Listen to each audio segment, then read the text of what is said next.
పట్టణానికి సంబంధించిన భారము బాధ్యత మీ అందరి భుజాల మీద ఉందన్న విషయం గుర్తుంచుకోండి. ప్రతి ఒక్కళ్ళు రాబోయే రోజుల్లో మనకి చాలా హడ్డిల్స్ ఎదురవచ్చు. ఇప్పుడు ఈ కమిటీ పేరు ఎందుకు నేను ప్రత్యేకించి పేరున అందరివి చదివాను అంటే, ఒక యువతకి అవకాశం ఇచ్చి కొత్త వాళ్ళను సమాజంలో సమస్యలను చూస్తున్న వాళ్ళ చేతికి అవకాశం ఇస్తే మార్పు ఏ స్థాయిలో ఉంటుంది, సామాజిక సమానత్వం ఏ స్థాయిలో పరిడమిల్లుతుంది అని చెప్పడానికి ఈ కమిటీ పేరు చదివారు. దీంట్లో ఎస్సీలు ఉన్నారు, బీసీలు ఉన్నారు, మైనార్టీలు ఉన్నారు, ఓసీలు ఉన్నారు. ప్రతి సామాజిక వర్గానికి చేమకుర్తి నగర కమిటీలో ప్రాధాన్యత కల్పించబడింది.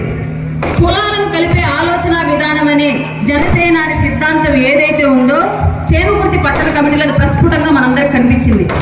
ఈ కమిటీ ఈ స్థాయికి రావడానికి ఎన్ని పురిటి నొప్పులు పడిందో నాకు తెలుసు.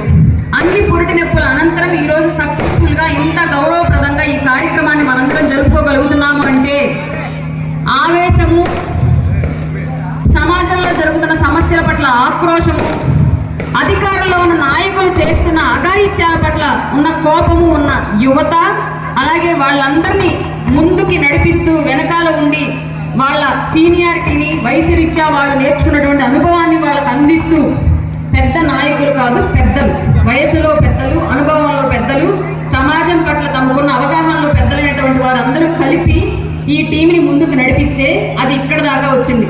ఆ విషయం కొందరికి తెలియచ్చు, కొందరికి తెలియకపోవచ్చు. మీ అందరికీ తెలియాలని చెప్తున్నా ఈ విషయం. ఇప్పుడు కమిటీ బాధ్యతలు తీసుకున్న తర్వాత ఇప్పటి నుంచి అసలు ముళ్ళకంప మీద నడక మొదలైంది. కమిటీలో వాళ్ళందరికీ క్లియర్గా చెప్తాను ఈ విషయం. మీరు తీసుకున్న ఈ బాధ్యత రేపటి నుంచి మీకు బరువు అవుతుంది, భారం అవుతుంది. అయినా సరే అడుగు ఎక్కడ ఆపలేని పరిస్థితిని మీకు క్రియేట్ చేస్తుంది. ఎన్ని సమస్యలు ఎదురైనా స్థానికంగా కానివ్వండి, రాష్ట్ర స్థాయిలో కానివ్వండి, జిల్లా స్థాయిలో కానివ్వండి, నియోజకవర్గ స్థాయిలో కానివ్వండి, మీకు ఎన్ని సమస్యలు ఎదురైనా మీరు గ్రూపులుగా విడిపోవద్దు. మీరు ఒక టీమ్గా ఉండి ఒక్క మాట క్లియర్గా చెప్తున్నాను. అసెంబ్లీలో ఆమోదం పొందితే రాష్ట్ర ప్రజలందరూ ఆమోదం పొందినట్లే అని చెప్పేసి ఎలాగైతే భావిస్తారో రాజకీయాల్లో, కమిటీ ఆమోదం పొందితే కళ్యాణ్ గారు ఆమోదం పొందినట్టే గుర్తుపెట్టుకోండి.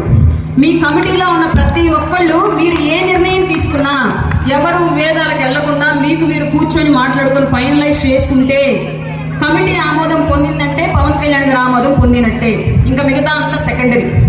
కాబట్టి ఎవరు వర్గ విభేదాలకు వెళ్లకుండా, గ్రూపులు తయారు చేసుకోకుండా యూనిటీగా ప్రతి ఒక్కళ్ళు కూర్చొని మాట్లాడుకొని ప్రతి సమస్య మీద ఇక నుంచి నేను సోషల్ మీడియాలో చూసినా, గ్రౌండ్లో చూసినా, మీరు పెట్టే ప్రతి మీటింగు, ప్రతి చర్చ, ప్రతి సంభాషణ ఇవాళ ఈ ఊర్లో జెండా ఆవిష్కరణ చేశాం, నెక్స్ట్ ఏ ఊర్లో పెడదాం, అక్కడ కార్యకర్తలు ఎవరున్నారు, ఎవరిని కలుపుకెళ్ళాలి, నెక్స్ట్ ఏ ఊర్లో పార్టీ కార్యాలయం ఓపెన్ చేద్దాం, ఎక్కడ ఏ కమిటీ వేద్దాం, ఎక్కడ ఏ కమిటీలో ఎవరిని తీసుకుందాం అనే దాని గురించి చర్చలు జరగాలి తప్ప బ్యానర్ల మీద ఫోటోలు లేవని, పేపర్లో పేర్లు లేవని, మాకు ఫస్ట్ కుర్చీ వేయలేదని చెప్పేసి, మాకు స్వీట్లు ఇచ్చారు వాళ్ళకి హాట్లు ఇచ్చారని చెప్పేసి ఇలాంటి చర్చలు అనేవి దయచేసి పక్కన పెట్టేసి కమిటీ మొత్తం డెడికేటెడ్గా మీరు తీసుకున్న బాధ్యత చిన్నది కాదు, గుర్తుపెట్టుకోండి. పవన్ కళ్యాణ్ గారు మోస్తున్న బాధ్యత మీరు మోస్తున్నారు. ఆయన ఎలా అయితే ఎన్ని సమస్యలు ఎదురైనా ఇప్పటి వరకు వెనకడుగు వేయకుండా సమాజం నాది, బాధ్యత నాది, ప్రజలు నా వాళ్ళు అని ముందుకు వెళ్తున్నాడు, అలాగే పార్టీ నాది, దీన్ని ముందుకు నడపాల్సిన బాధ్యత కూడా నాదని ప్రతి ఒక్కళ్ళు అనుకోండి. అలాగని ఒక్కళ్ళు అనుకుని మిగతా వాళ్ళు వెనకనట్టకండి. అందరినీ ముందుకు తీసుకెళ్తూ వాళ్ళతో కలిసి మీరు వెళుతూ ప్రతి ఒక్కళ్ళు పార్టీ బలోపేతానికే నిరంతరం కృషి చేయాలని మనస్ఫూర్తిగా కోరుకుంటున్నాం. దీనిలో ఇంకొక సమస్య ఒకటి ఉంది. పొత్తులో ఉన్నాం మనం టీడీపీతో. చంద్రబాబు నాయుడు గారు కూర్చొని మాట్లాడుకొని ఎన్ని టికెట్లు తీసుకున్నా, ఏ పదవులు తీసుకున్నా పవన్ కళ్యాణ్ గారి నిర్ణయం ఎప్పుడు ప్రజాక్షేమం కోసం మాత్రమే ఉంది. దాని విషయం మాత్రం గుర్తుపెట్టుకోండి. ఆయన ఎన్నన్నా తీసుకొనివ్వండి, ఏ పదవులన్నా ఒప్పుకొనివ్వండి. ఇవాళ ఒక అరాచకపు ప్రభుత్వం ఉన్నప్పుడు అతన్ని దించడానికి మన బలం చాలనప్పుడు నాకు కళ్యాణ్ గారు డైరెక్ట్గా ఒకరోజు ఈ స్టోరీ చెప్పారు, డైరెక్ట్గా చెప్పారు ఈ విషయం నాతోటి. ఎక్కడంటే బాలినేని శ్రీనివాసరెడ్డి గారితో నాకు ఇష్యూ అయినప్పుడు నన్ను డైరెక్ట్గా పార్టీ ఆఫీస్కి పిలిచి ఇండివిజువల్గా నేను ఒక్కదాన్ని పిలిచి మరీ మాట్లాడారు. ఏం మాట్లాడారంటే, అతనితో ఢీకొన్నాం, బాలినేని వాసు చిన్న వ్యక్తి కాదు, అతనితో ఢీకొన్నప్పుడు నీ స్థానికంగా ఏమైనా జరిగితే నీకు ఎంతమంది సపోర్ట్ రాగలరు? అక్కడ పార్టీ పెద్దగా అంత స్థాయిలో బలోపేతం లేదు కదా. గోదావరి జిల్లాలో అయితే అది వేరే విషయం, ఒంగోలు, ప్రకాశం జిల్లా అంత స్థాయిలో లేదు కదా. నువ్వు ఎలా అంత డైరెక్ట్గా అతను ఢీకొనగలిగేవు? ఏదైనా జరిగితే నా దాకా తెలియకపోయి ఉంటే నేను ఇన్వాల్వ్ అవ్వకపోయి ఉంటే ఏమై ఉండేది పరిస్థితి. ఒకసారి నేను పిల్లల గురించి ఆలోచించుకున్నాను నన్ను అడిగాడు. అడిగి ఒక కథ చెప్పాడు నాకు ఆయన. శివాజీ గారు కూడా చెంగిస్ ఖాన్తోనే ఎవరితోనే యుద్ధం చేసేటప్పుడు ఆయన దగ్గర బలం లేనప్పుడు పరిగెత్తి పారిపోయాడంట. ఇవాళ తర్వాత ఆయన బలం పుంజుకొని ఆయుధాలని సైన్యాన్ని సిద్ధం చేసుకొని ఏ రాజును చూసైతే పరిగెత్తి పారిపోయాడో అదే రాజును ఓడించి సింహాసనం అధిష్ఠించాడంట. అట్లాంటి పరిస్థితి ఇవాళ రాష్ట్రంలో ఉంది. జగన్మోహన్ రెడ్డిని ఎదుర్కోవడానికి సింగిల్గా మనం ఒక్కళ్ళం వెళితే ఓట్ షేర్ పెరుగుతుంది, సీట్లు కొన్ని వస్తాయి, కానీ అధికారం వస్తుందా? వాస్తవం చెప్పండి, ఎవరికి రాదు. ఎందుకంటే 2019లో మనందరికీ ఎగ్జాంపుల్, అటు టీడీపీకి రాదు, ఇటు మనకి రాదు. అందువల్ల ఒక రాష్ట్రాన్ని భ్రష్టు పట్టించే స్థితిలోకి తీసుకెళ్తున్నటువంటి ఒక దుర్మార్గుని దించడానికి ఇరు పార్టీల నాయకులు కొన్ని సర్దుబాట్లకు సిద్ధమయ్యి వాళ్ళు ఏ నిర్ణయం తీసుకున్నా ఇరు పార్టీల నుంచి కూడా మీరు సంసిద్ధంగా ఉండండి, గెలిపించడానికి ఏ అభ్యర్థికైనా టికెట్ ఇవ్వనివ్వండి, ఏ వర్గానికైనా టికెట్ ఇవ్వనండి, ఏ సామాజిక వర్గానికైనా టికెట్ ఇవ్వనివ్వండి, అది కళ్యాణ్ గారు అనుకొని మీరు గెలిపించాలి. తప్పనిసరిగా రేపొద్దున విభేదాలకు దూరంగా పనిచేయాల్సిన బాధ్యత మనందరి భుజాల మీద ఉంది. అట్లాగే ఇక్కడ ఇంకో సమస్య కూడా ఉంది. పార్టీతో కలిసిపోయి పనిచేయండి, పార్టీని కలిపేసి పనిచేయండి. ఈ విషయం క్లియర్గా నోట్ చేసుకోండి ప్రతి ఒక్కరు. పార్టీతో కలిసిపోయి పనిచేయండి, అది మనకు అవసరం, విజయానికి అవసరం, రాష్ట్ర భవిష్యత్తుకు అవసరం.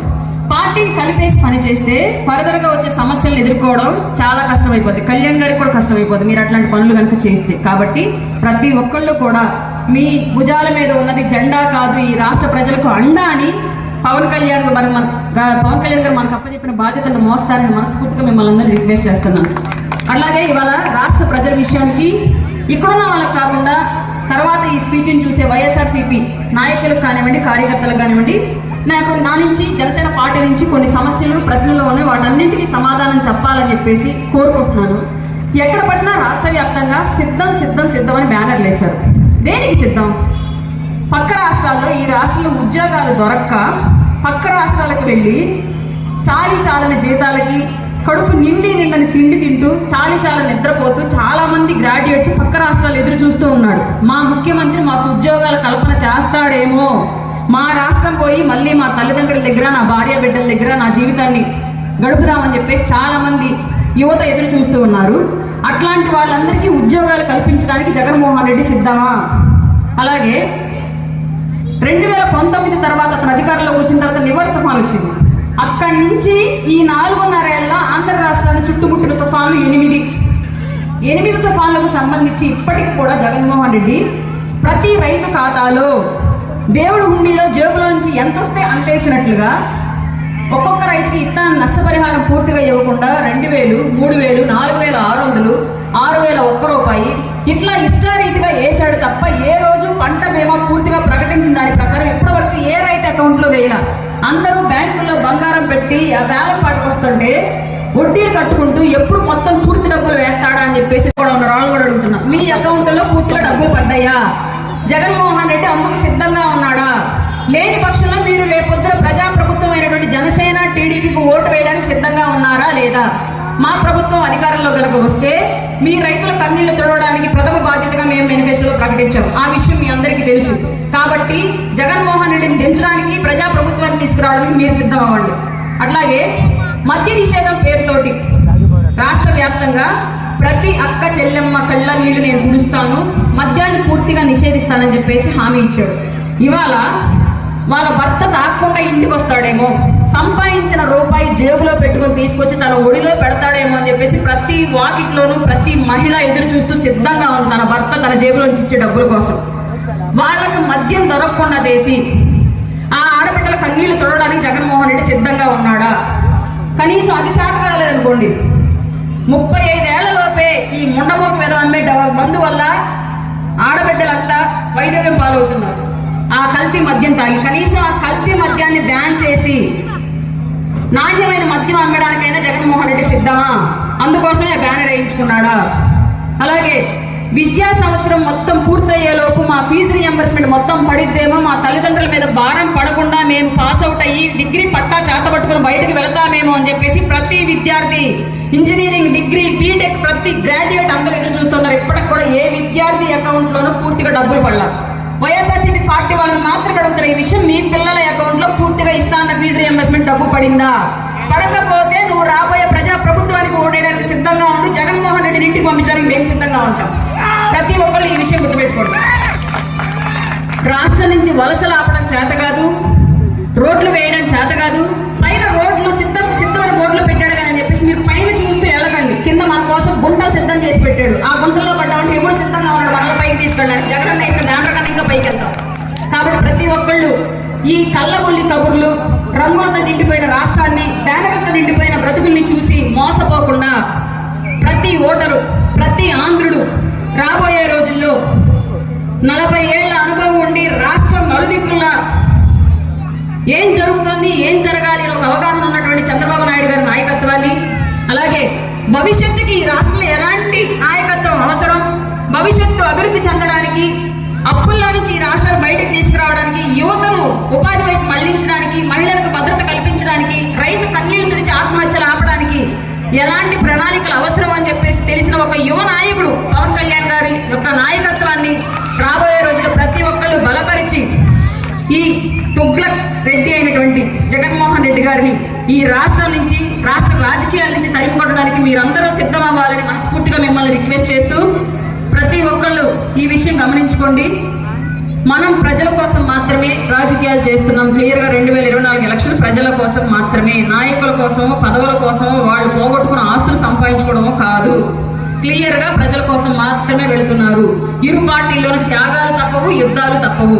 ఈ విషయాన్ని గమనించుకొని పవన్ కళ్యాణ్ గారి మాటే మనకి లక్ష్మణ రేఖగా ప్రతి ఒక్కరు నడవాలని చెప్పేసి మనస్ఫూర్తిగా మిమ్మల్ని అందరినీ కోరుకుంటూ, ఈ నియోజకవర్గాన్ని సార్ నాకు తెలిసినంత వరకు విజయ్ కుమార్ గారికి మాటిస్తున్నాను సార్, మీకు గనక ఉమ్మడి అభ్యర్థిగా ఇక్కడ టికెట్ గనక లభిస్తే మీ విజయానికి మేమందరం మా భుజాలను తోడుండి మిమ్మల్ని అసెంబ్లీకి పంపిస్తాం మనస్ఫూర్తిగా తెలియజేస్తున్నాను. మా యువత తరఫు నుంచి, నా తమ్ముడి తరఫు నుంచి.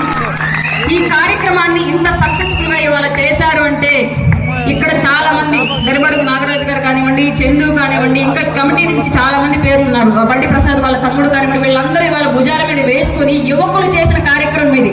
యువత తలుచుకుంటే ఎంత సక్సెస్ అయిందో ఇవాళ నిదర్శనం. నాకు తెలిసి గతంలో ఎప్పుడు ఈ స్థాయిలో ఏ కార్యక్రమం కనీ విని ఎరుగులు ఈ స్థాయిలో జరగలేదు. ఇవాళే చూస్తున్నాను. చాలా రోజుల నుంచి ఈ నియోజకవర్గంలో నేను వస్తున్నప్పటికీ కూడా భారీగా జరిగిన మొదటి కార్యక్రమం ఇది. కాబట్టి ఇది మీ యువకులుగా మీ అందరి సక్సెస్ అని నేను భావిస్తూ, మరొక్కసారి అధికారంలోకి వచ్చిన తర్వాత ఇదే స్థాయిలో, ఇంతకు మించిన స్థాయిలో మనందరం గెలుపు బావుట ఎక్కడ ఎగరేసుకోవాలని మనస్ఫూర్తిగా కోరుకుంటూ, నాకు ఈ అవకాశం ఇచ్చిన పెద్దలందరికీ